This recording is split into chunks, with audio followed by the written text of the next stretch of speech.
Halo warga sipil, selamat datang di sini. Saya tidak akan pernah membahas tentang perhororan duniawi maupun film horor karena saya takut. Dan film yang saya rangkum ini dibintangi oleh salah satu aktor kebanggaan Indonesia yang insya Allah Anda tahu lah orangnya. Iko Uwais. Berjudul Mile 22, film ini mendapat rating 6,1 di IMDb. Sutradaranya Peter Berg, juga diisi dengan nama-nama seperti Mark Wahlberg dan Maggie The Walking Dead, yakni Lauren Cohan. Untuk sinopsisnya nggak usah lah ya, paling di skip. Baik, tanpa berlama-lama karena sekarang juga masih sepi channelnya. Habis mengambil beberapa basreng.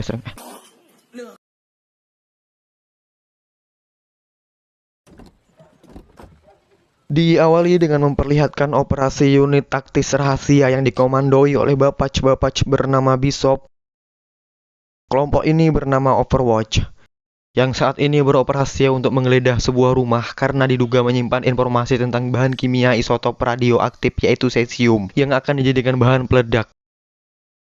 Dengan didukung para ahli komputer yang mengendalikan pesawat drone pengintai yang dilengkapi thermal vision atau memindai panas, membuat mereka mengetahui lokasi target dari jarak jauh.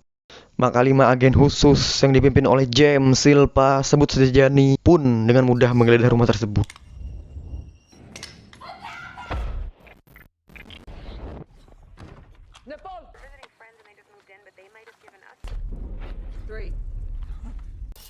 Di awal-awal aksi semuanya berjalan lancar, tapi tak lama setelah itu drone pengintai mendeteksi sebuah panas dari ruangan tersembunyi. Dan saat salah satu anggota yang bernama Alice memeriksa, tiba-tiba ia pun mendapat tembakan di bagian perutnya yang sudah pasti dilengkapi pakaian anti peluru. Seakan itu sebuah instruksi, maka para pemilik rumah itu pun dengan cepat memberikan perlawanan dan baku tembak pun terjadi. Bishop yang menyadari orang-orang itu memiliki senjata, maka ia pun mengizinkan anggotanya untuk membunuh mereka semua. Berkat set itu, salah satu anggota pun harus tewas karena tertembak di bagian kepalanya. Sementara di pihak target menyisakan satu orang pemuda yang mencoba meledakkan tempat itu, tapi tanpa sengaja ia pun terlempar keluar. Dan Jenny yang memang dari awal bertugas mengawasi dari kejauhan pun diberi izin oleh Bishop untuk membunuhnya.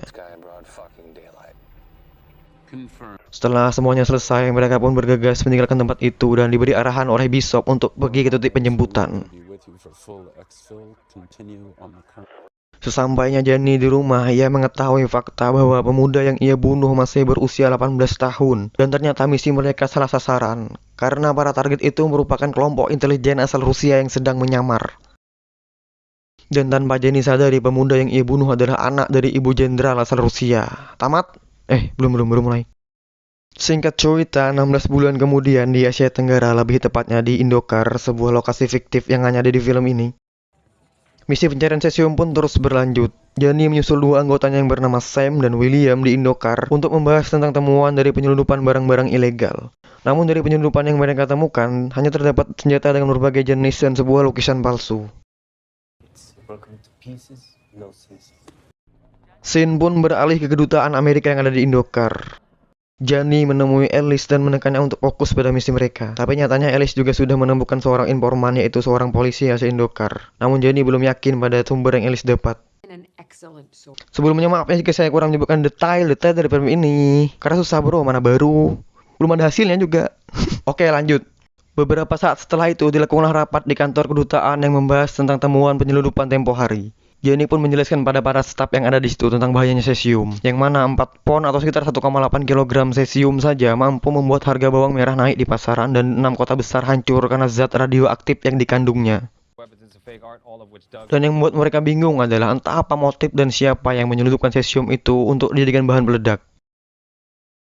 Setelah rapat selesai, drama lah sedikit ya. Lewat perbincangan ria antara Jenny dan Alice, Jenny mencoba menenangkan Alice yang bermasalah dengan mantan suaminya yang menyulitkannya untuk menghubungi sang anak, yang sebetulnya dia sendiri juga mengalami gangguan mental semacam bipolar lah. Lalu di saat yang sama, tiba-tiba datanglah seorang pria asli Indokar ke kantor kedutaan dengan membawa sebuah hard disk seperti sengaja menyerahkan diri. Ternyata pria inilah yang dimaksud Alice. Dia bernama Linur, seorang penyendiri tanpa keluarga, tanpa anak, dan 100% akurat kata Alice. Alice pun segera mengajukan diri untuk menginterogasinya.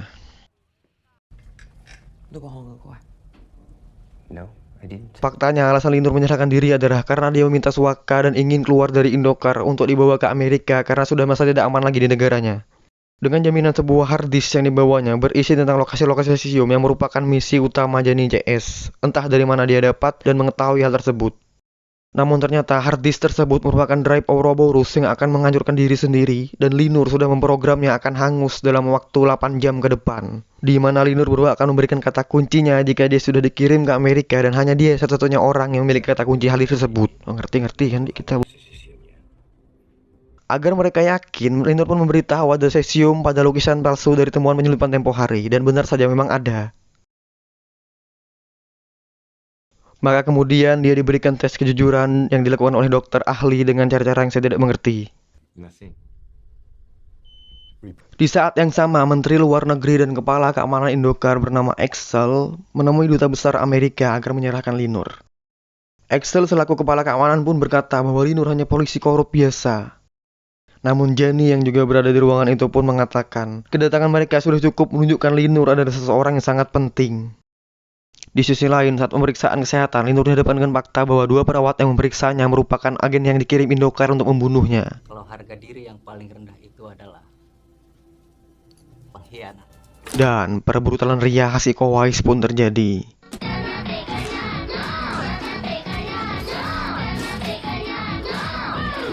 Sempat kewalahan karena tangannya masih terborgol, tapi bukan Iko Uwais sama jaga kehaduan rumah.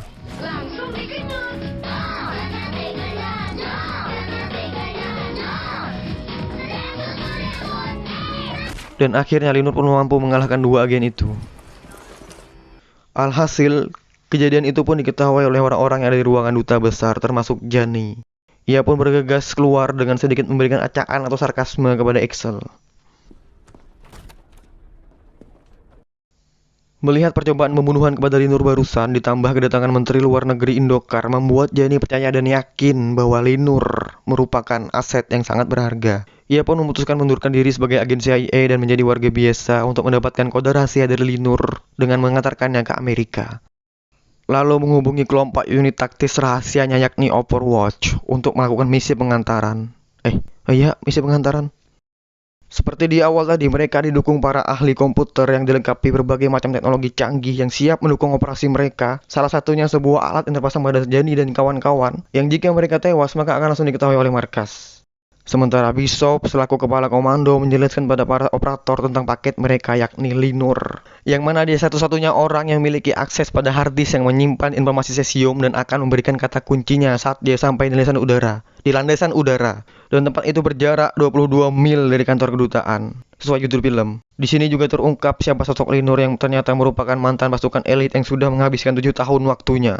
Dan misi mereka pun cukup sederhana, yaitu mengantarkan Linur ke landasan udara dan mendapatkan kata kunci, selesai. Namun harus secepat mungkin karena pesawat hanya bisa menunggu 10 menit setelah mendarat. Misi pun dimulai dengan iringan 2 mobil. Saat di perjalanan, faktanya Linur juga berkata jika ingin meruntuhkan pemerintahan Indokar karena sudah menghancurkan keluarganya. Dan itulah jawaban kenapa Linur tidak memiliki keluarga. Tak lama setelah itu terjadi kecelakaan lalu lintas yang membuat jalan macet. Namun hal itu dengan mudah diatasi oleh anggota Overwatch dengan memanipulasi lampu tanda jalan.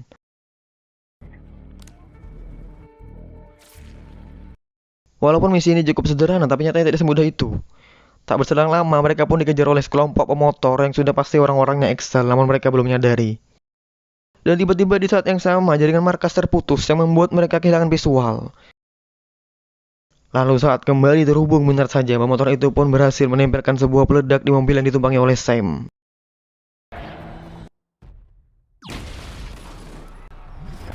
Tiga anggota pun harus tewas, sementara Sam terluka parah. Mereka pun langsung digepung oleh para pemotor itu dan salah satu di antaranya melemparkan sebuah peledak yang membuat mobil Jani juga mengalami kerusakan. Sehingga mau tidak mau, Jani dan William pun bertembak ria dengan para pemotor itu. Kemudian Jani akhirnya bisa melumpuhkan pemotor itu dari arah samping. Namun berbagai serangan misil terus menghujani mereka sehingga Alice yang mencoba menolong Sam pun terpaksa meninggalkannya. Dan Jani pun memberikan Sam granat untuk perlawanan terakhir. Siannya.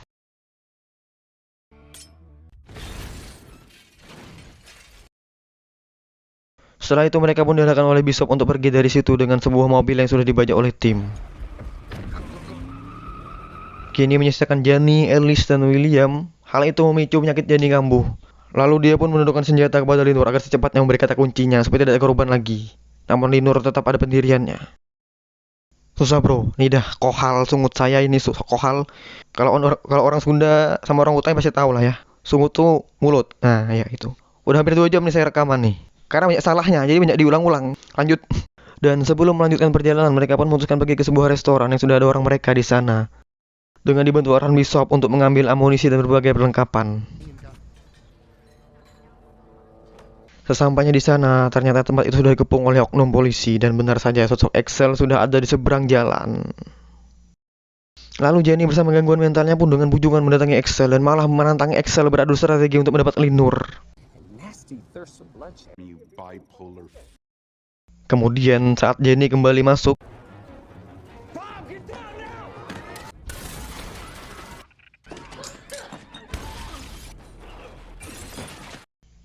berkat ledakan itu William pun terluka parah di kedua kakinya.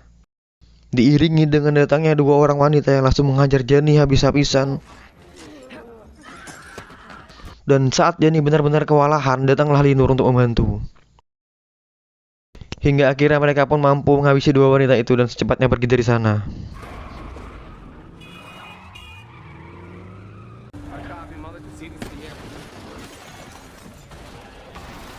Namun lagi-lagi di tengah perjalanan mobil mereka ditabrak dan membuat mereka kembali terkepung. Sehingga harus mencari jalan lain dengan masuk ke sebuah apartemen. Di mana William yang sudah terluka parah pun memutuskan untuk menjadi tameng dengan sisa tenaganya.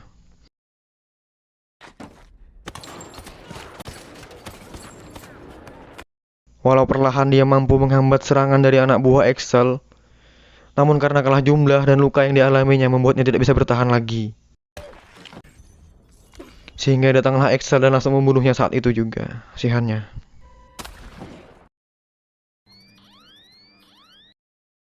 Mengingat betapa pentingnya informasi yang dimiliki Linur membuat mereka rela mengorbankan nyawa untuk itu.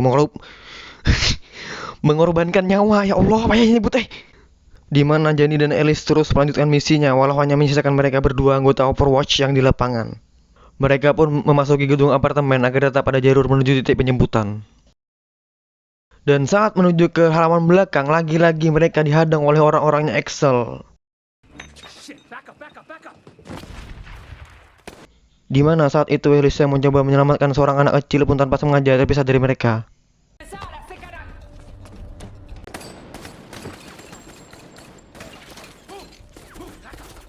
Sehingga Jenny yang tidak mau kehilangan anggotanya lagi pun sedikit bercekcok ria dengan Bishop untuk menyelamatkan Ellis.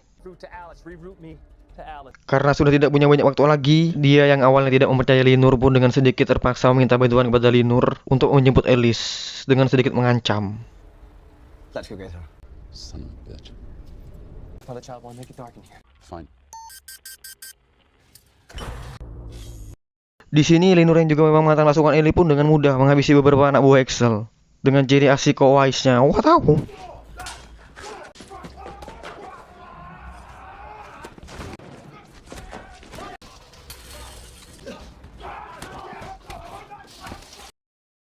Sementara Ellis yang terpisah dan peluru senjatanya habis pun harus tersudut oleh seorang pria yang besar tinggi badannya serta buahnya. Lalu dia pun berpura-pura menjadi wanita lemah dan memecahkan kaca yang kemudian pecahan itu digunakan untuk menusuk pria tersebut, lehernya. Namun pria itu masih bisa melawan bahkan membalikkan keadaan yang membuat Ellis hampir tewas. Tapi beruntung anak yang Ellis selamatkan mendatangi Linur sehingga Linur datang tepat waktu dan langsung menembak pria itu.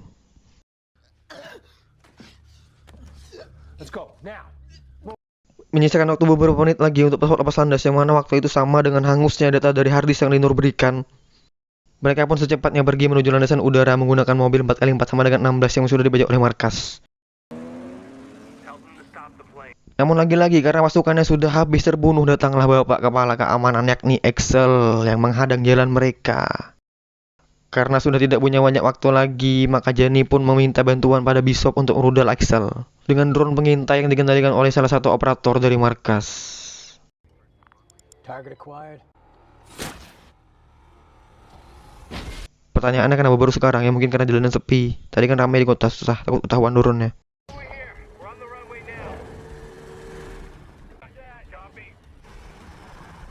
Mereka pun akhirnya sampai di landasan udara dan Linur pun berkomitmen dengan janjinya dan memberikan kata kunci untuk harddisk yang diberikannya. Akhirnya mereka pun dapat menghentikan waktu dari harddisk tersebut dan berhasil mengetahui di mana saja lokasi cesium itu berada. Hingga semua tim Overwatch pun menganggap misi ini sudah selesai. What is this? Meditation, Alice.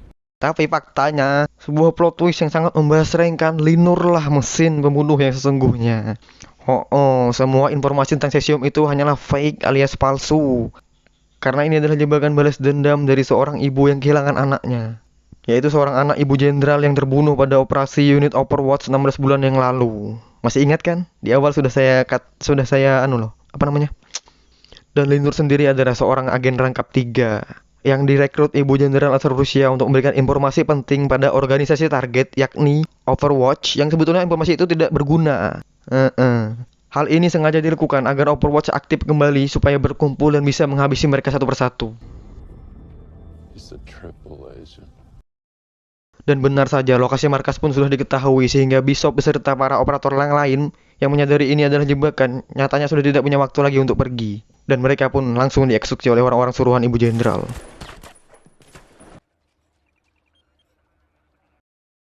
Dan terlihat Johnny nampak kebingungan setelah mendengar ucapan Bishop sebelum dieksekusi yang mengatakan jangan sampai mereka terbang dan membiarkan Alice pergi bersama Linur.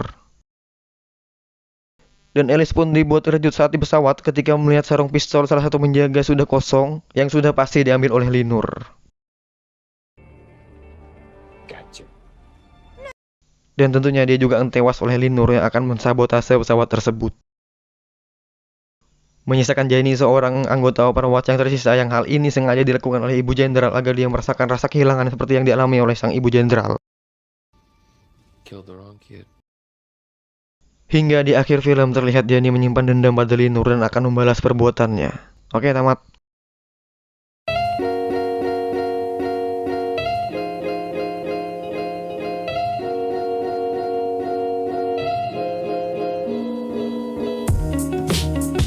Oke, memang gitu aja alurnya bro ya. Set gitu aja lah. Ya dah. Cuma kalau Linur, kalau kalian nonton sendiri filmnya udah bisa kebaca dari awal. Oh, dia ini bakal jadi gitu. Ya gitu lah pokoknya. Ya untuk saya pribadi ada pesan yang bisa saya ambil dari film ini, yaitu salah satunya saya takut untuk film horor. Basreng. Ya udahlah ya. Jangan lupa subscribe, like, komen, sehari agar saya dapat AdSense. Amin ya Allah. Semoga saja ya Allah suatu hari nanti. Tolong ya.